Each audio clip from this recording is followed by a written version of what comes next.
世界政府ってのは神かなんかですかい? Salah satu individu yang bekerja untuk membawa perubahan dari dalam marinir, Iso yang lebih dikenal sebagai Laksamana Fujitora, adalah orang yang paling bermoral sebagai Laksamana. Fujitora berdedikasi untuk melindungi orang yang tidak bersalah dengan cara apapun.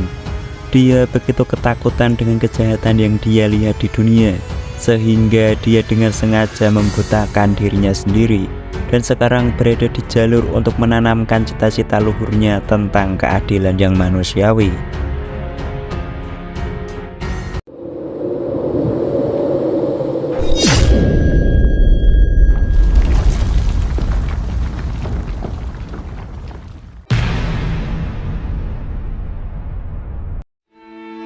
Setelah kepergian Aokiji dari pihak Angkatan Laut, sudah dipastikan bahwa Angkatan Laut telah kekurangan banyak kekuatan dari pihak Laksamana.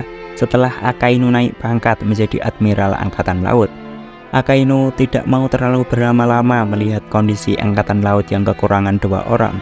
Dalam tahta Laksamana menemani Kizaru, Akainu mengambil langkah baru dengan menerima siapa saja yang mau memperkuat Angkatan Laut bersama dirinya. Dari sekian ribu atau mungkin jutaan calon tentara Angkatan Laut yang ingin menjadi Laksamana, terpilihlah 2 orang terkuat yang lulus dan kemudian menjabat sebagai Laksamana baru yang setara dengan Kizaru, yaitu Fujitora dan Aramaki. Fujitora adalah orang yang selalu menekankan untuk melakukan hal yang benar sambil mencegah kemalangan bagi orang lain. Tujuan utamanya bahwa lebih penting memperhitungkan jumlah nyawa yang harus dilindungi daripada jumlah musuh yang melawan mereka. Ia berhati-hati untuk tidak membahayakan warga sipil yang tidak bersalah selama konflik, dan akan berusaha menghindari kerusakan tambahan akibat serangannya. Fujitora selalu melakukan upaya untuk menjaga warga sipil dari bahaya bahkan ketika dia sendiri tidak terlibat dalam proses tersebut, termasuk melakukan hal-hal seperti melindungi mereka dari dampak buruk akibat perkelahian orang lain, dan bahkan secara proaktif meminta petugas medis tambahan untuk datang ke korida Kolosium yang kemungkinan besar penonton dirugikan oleh dampak serangan dari peserta. Keinginan Fujitora untuk memberantas kejahatan juga mencakup pemberantasan korupsi di lingkup marinir dan pemerintah dunia, terutama mengenai kerjasama dengan Shichibukai sebagai alat untuk melawan bajak laut dan penjahat. Pengalamannya membuat Fujitora yakin bahwa sistem Shichibukai sering mengakibatkan bajak laut brutal dan kejam, seperti teror, memasok senjata ilegal ke medan perang, dan melakukan pembunuhan di bawah kekebalan pemerintah dunia. Ia berharap ingin mengakhiri sistem ini akan menghasilkan hasil yang lebih baik dalam memberantas pembajakan dan kejahatan. Kerendahan hati dan tanggung jawab tertanam dalam diri Fujitora. Ia menolak untuk mengambil pujian atas hal-hal yang tidak dilakukannya dan merasa terganggu dengan gagasan pemerintah dunia, menggunakan citra dan wewenangnya untuk membentuk narasi tentang peristiwa-peristiwa dunia demi keuntungan mereka sendiri. Rasa hormatnya yang begitu kuat sehingga ia rela bersujud di hadapan Raja Riku bersama pasukannya untuk meminta maaf atas kerugian dan malapetaka yang disebabkan Doflamingo di Dressrosa.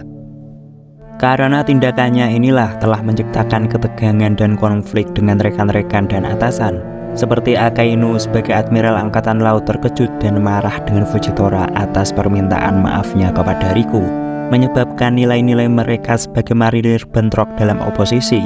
Akainu mengatakan bahwa tindakan Fujitora telah mempermalukan reputasi marinir dan keadilan, karena seorang Laksamana telah membuat pernyataan yang tidak dapat disangkal bahwa pemerintah gagal dalam tugasnya. Fujitora mengatakan telah muak dengan gagasan bahwa mengakui kesalahan berarti mempermalukan keadilan. Meskipun ingin bersikap adil, Fujitora mengakui perlunya tindakan pragmatis dan bersekutu dengan pihak yang ditentangnya demi melindungi orang-orang yang tidak bersalah. Sikap ini mendorong banyak tindakannya selama berada di Dressrosa yang awalnya menentang sistem Shichibukai dan kecurigaan atas aktivitas Doflamingo. Ia setuju untuk membantu Doflamingo dalam melawan bajak laut topi jerami demi melindungi penduduk Dressrosa. Namun, dia kemudian berubah pikiran setelah Doflamingo menjebak Dressrosa di sangkar burung miliknya. karena dia percaya bahwa Luffy memiliki peluang untuk menyelamatkan Dressrosa serta menunjukkan kegagalan sistem Shichibukai. Ia tidak memiliki masalah dalam mengakui perbuatan baik yang dilakukan oleh bajak laut. Dia berterus terang mengatakan bahwa pemerintah dunia harus disalahkan atas kekejaman Doflamingo. Sedangkan Luffy yang merupakan bajak laut adalah seorang pahlawan. Ketika warga Dressrosa menghalangi pengejaran topi jerami, Fujitora menyadari kejujuran dan niat baik Luffy terhadap warga sipil, hingga ia menyesal membutakan matanya sendiri karena penasaran seperti apa wajah Luffy. Walaupun ia seorang laksamana, ia tidak terus-menerus mengejar orang-orang yang dianggap musuh marinir jika mereka tidak menimbulkan ancaman bagi orang-orang yang tidak bersalah. Pada chapter 1085, kita diperlihatkan dia mengizinkan anggota revolusi yaitu Sabo untuk melarikan diri dari Marijoa bersama para budak yang telah dibebaskan. Fujitora memilih untuk menghindarkan mereka dari nasib buruk mereka di bawah pemerintahan bangsawan dunia daripada menjalankan tugasnya kepada pemerintah dunia.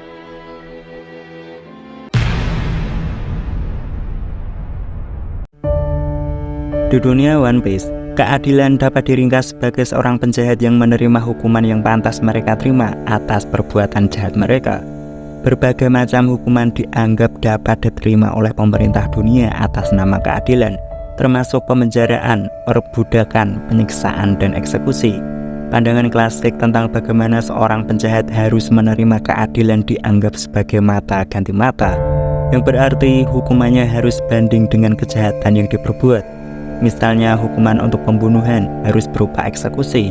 Meskipun demikian, pemerintah dunia dalam beberapa kesempatan telah menyimpang dari prinsip ini dengan memberikan hukuman yang ringan kepada orang-orang tertentu. Anggota marinir dan si Purple yang korup sering menggunakan keadilan sebagai pembenaran atas tindakan tidak etis mereka. Hal ini mengakibatkan hukuman yang berlebihan bagi pelaku kejahatan yang terlibat dan terkadang menimbulkan korban yang tidak bersalah dalam proses tersebut. Tindakan mereka yang tidak manusiawi seringkali lebih buruk daripada tindakan kejahatan. Mereka beranggapan hukuman yang kejam perlu dilakukan untuk menjaga perdamaian dunia. Hal ini seringkali membuat yang kebanyakan dari mereka adalah bajak laut bereaksi dengan rasa jijik terhadap pemerintah dunia. Misalnya saja di seri mini CP9, Rob Lucy terlihat memberikan keadilan berlebihan kepada bajak laut Candy. Sedangkan Laksamana Akainu memberikan keadilan absolut selama serangan Buster Call di Ohara, membawanya sampai menghancurkan sebuah kapal pengungsi yang penuh dengan orang-orang tak bersalah. Ada beberapa penafsiran gagasan keadilan di kalangan marinir, dan para anggotanya bebas untuk menganut penafsiran manapun yang paling cocok bagi mereka.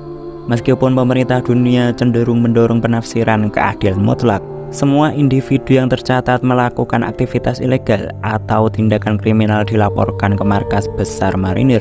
Namun, pemerintah dunia, marinir, dan si Purple percaya pada kesalahan asosiasi dan hukuman kolektif. Bajak laut menjadi sasaran khusus angkatan laut dan pemerintah dunia menganggap mereka sebagai ancaman terbesar terhadap keadilan. Dengan demikian, bajak laut tidak lagi dilindungi undang-undang. Siapapun yang membawa bendera bajak laut di kapalnya akan ditangkap apapun tindakannya, dan masyarakat manapun yang kedapatan menyembunyikannya dapat dihukum juga. Warga sipil juga menjadi sasaran tindakan ekstrim pemerintah terhadap pembajakan.